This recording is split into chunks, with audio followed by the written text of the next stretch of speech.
Hello guys, welcome to Slick Report. Please subscribe for more videos.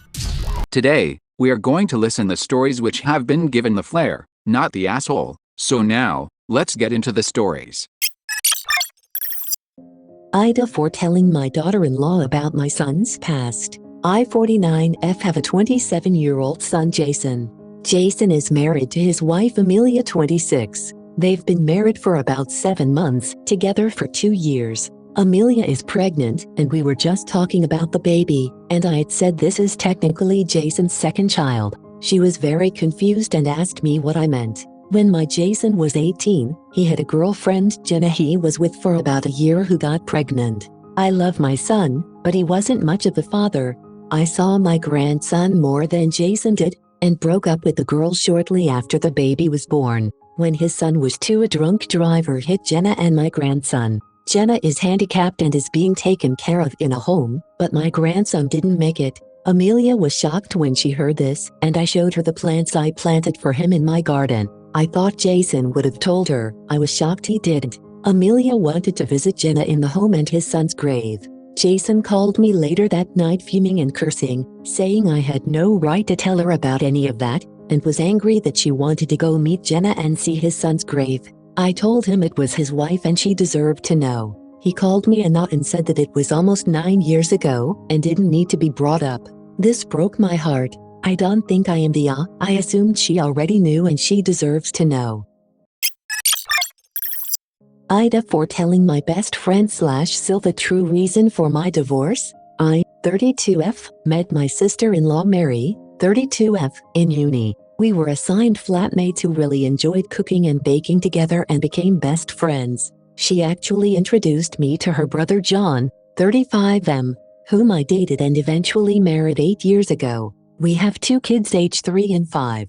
Mary was thrilled for us. She had a close relationship with John and remained best friends with me. John is very intelligent and a bit competitive in nature, so he naturally went into an intense career field. Unfortunately, he turned towards alcoholism to cope with an intense job. He started seeing a therapist who helped him identify his triggers. He drank less, and then he quit therapy thinking he was fixed. He started drinking more again after a while. He did the find a therapist, control his drinking, quit therapy process 4 times over 5 years. Each time he'd make promises and agreements. We had 2 kids along the way, the first before I realized how serious the drinking problem was, and the second after he agreed to quit completely and get fully sober. He went back on that promise and said he wanted to be in control of his drinking and only have 1-2 drinks a week. He never got completely sober. He'd flake out on promises to the kids and me. He'd go out with friends who encouraged him to drink and have 2 to 3 drinks, and then start buying bottles of vodka and gin again. After the 3rd time he quit therapy, I gave him an ultimatum: get sober or I was leaving him and taking the kids. I followed through with it. Mary and I stayed best friends after college, but John asked me to keep his drinking from his sister the first time around, and didn't want her to think he had a problem. He was my husband, so I agreed if he worked on staying sober. When I divorced him, it appeared out of the blue to Mary and their parents, who couldn't understand why I would up and leave her brother and adamantly take the kids, only letting him have visitation. Mary blamed me for the divorce and wanted to end our friendship, so I told her the truth. That I loved him and still do, but I wasn't willing to spend the rest of my life and ruin my kids' childhood setting ourselves up for disappointment over and over again when he wouldn't stay in therapy or stay sober. Mary was horrified after I told her about everything. She got very emotional when I admitted to her how many times I let myself get excited for plans her brother made with me or the kids, only to be flaked on when her brother poured himself a drink after work. She went to give John a piece of her mind and asked him to get his shit together. John's now extremely upset at me for spilling his secret that I promised to keep, because Mary's image of him is now rubbish, and his parents are disappointed in him too. I think I had a right to explain myself to my best friend, and I no longer had a promise to keep after he broke his end of it. AITA for making my brother come in through the garage instead of the front door. I recently moved in with my boyfriend, who lives in a house instead of an apartment. He has a rule that if it has been snowing, everyone needs to enter through the garage instead of the front door, and they need to take their snow gear off before they come inside. When my brother came over to see me the other day, he wanted to come in through the front door. He said the only people you make enter through a garage are little kids and workmen. I explained that my boyfriend was worried about the wood floors. My brother stared at me like I was crazy and asked if he needed to buy us a mop. Since I so recently moved in, and it is his house, I feel it is important to adapt to this rule. It's not like there's a dozen of them. My brother ended up not coming inside. My brother says he is disappointed in me and my boyfriend has changed me, but a door is a door. I think he was being stubborn and petty. Then again, he thinks the same thing about me. AITA for telling my boyfriend he is a gold digger by his own standards. I have a boyfriend, Aiden. For some reason, he really dislikes his best friend's, Daniel's, girlfriend, Lila. I don't exactly get the reason for his dislike. My guess is that Aiden and Daniel were kind of outcasts in high school, and Aiden adapted this us against the world view with his only friend. Lila, on the other hand, is a very lively, outgoing, bubbly girl with tons of friends. Aiden's newest reason to dislike Lila is that Daniel plans to take her to an all-expenses-paid trip abroad. He was ranting to me about Lila being a gold digger and using Daniel for his money. I tried to tell him that Daniel taking his girlfriend on a vacation doesn't make said girlfriend a gold digger, but Aiden couldn't be reasoned with.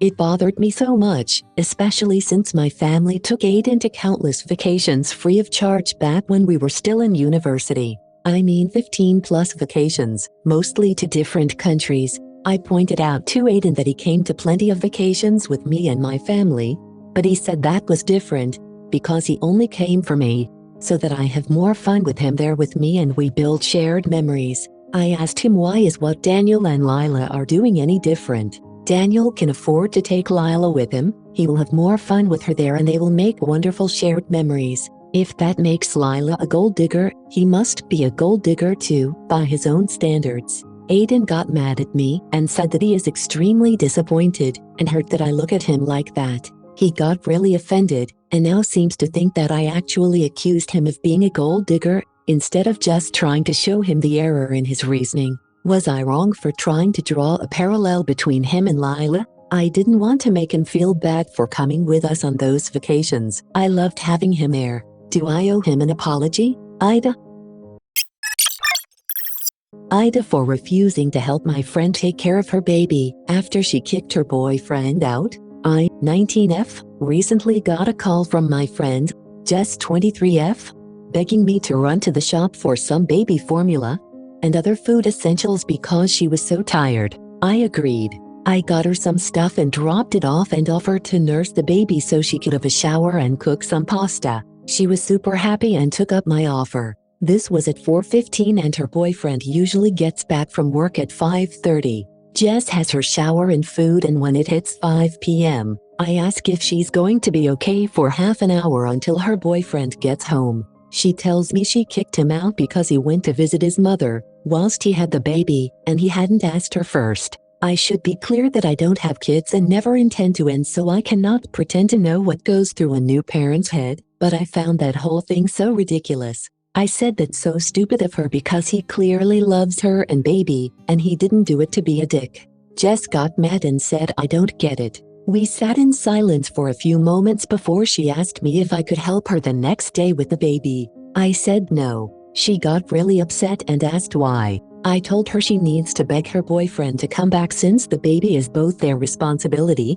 and whilst I'll help out every now and then, I'm not going to become a substitute parent when the baby clearly has two loving ones. She told me to leave but then texted me a few times later that day asking what days I was free the next week so she could get work done. I told her I love her, but she needs to get her act together and sort it out with her boyfriend. She then went to the group chat and began asking our other friends for help and accidentally mentioned what I had said to her. Everyone thinks I'm a huge asshole and I can't help but wonder if I am. I want to be clear, Jess' only qualms are that he went to visit his parents when he had the baby, and that he didn't ask her for permission first because she was dead asleep. She admitted he's a great father who works hard to provide for the family. He's not a disinterested bum or knout. AITA. AITA for walking out of my own birthday dinner after my husband kept ignoring me. My husband has been ignoring me whenever I try to have a convo with him or tell him something important. He'd just sit and stare. Whenever I try to call him out on it, he'd disagree and say that he does pay attention. This has been going on for 2 months. On my birthday, he took me out to the diner. I was perusing the menu. After a few uncomfortable minutes, I said, "I think I'm getting a headache." He finally responded, "Go ahead, sweetheart, get whatever you want." I was fuming. I confronted him about how he wasn't listening to me, but he agreed. I decided to gather my stuff and walk out. He freaked out and tried to get me to come back, but I didn't. At home, he yelled about how I behaved in such juvenile way and embarrassed him at the restaurant. He said I ruined my own birthday when I explained how he was basically ignoring me and told me he owes me jack shit. Now he's expecting apologies. AITA for how I reacted.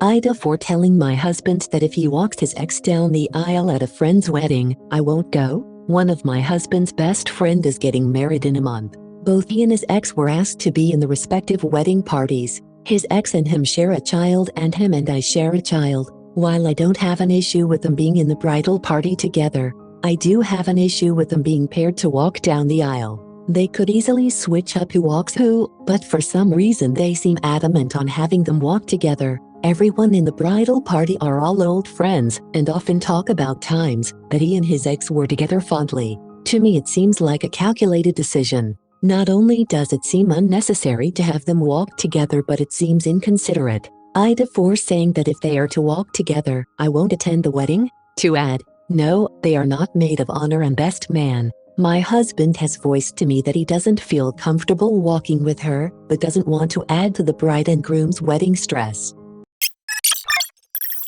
AITA for ruining my friend's gender reveal. My 27F friend, 29F, is pregnant. She wanted to do a gender reveal, so at her 20-week ultrasound she got the ultrasound technician to write the gender on a piece of paper, put it in an envelope and gave it to me. She wanted me to order those smoke cannons for her, her husband and their kids to pop at a photograph session to reveal what their new baby is going to be. Personally, I don't see the point in them, but it made my friend happy, and I felt honored that she trusted me with such a secret. When she handed me the envelope, she made me swear that under no circumstances I would tell her what it is, no matter how much she begged, or tell anyone else. I agreed. Fast forward, I've had this envelope for 2 weeks now. I've ordered the cannons and the gender reveal is in a few days. For the past 2 weeks my friend has hounded me with texts begging me to just tell her what it is, but then following up with actually no, I don't want to know. And it's just been going back and forth like that. The texts were annoying, but I just ignored it and understood she was just excited. But the past 3 days she had begun hounding me at work. I work an office job and I'm in and out of meetings all day. After the first day of a call into my work, I asked her to please just chill out and stop calling me at work. I reminded her that she made me promise not to tell and she'd find out soon enough. Here is where I may be the asshole. I'd been having a crappy day at work with a particular client being a giant PITA. I was stuck in a meeting with this client, and the receptionist stuck her head in and said I had an urgent phone call. Thought it may have been my kid's school, so I excused myself and took the call. It was my friend again. I just snapped and told her if she wanted to know so badly it's a boy, and then I hung up the phone. My husband thinks I'm in the right because there is only so much one person can take. But our mutual friends are calling me the because I should have just kept my mouth shut. So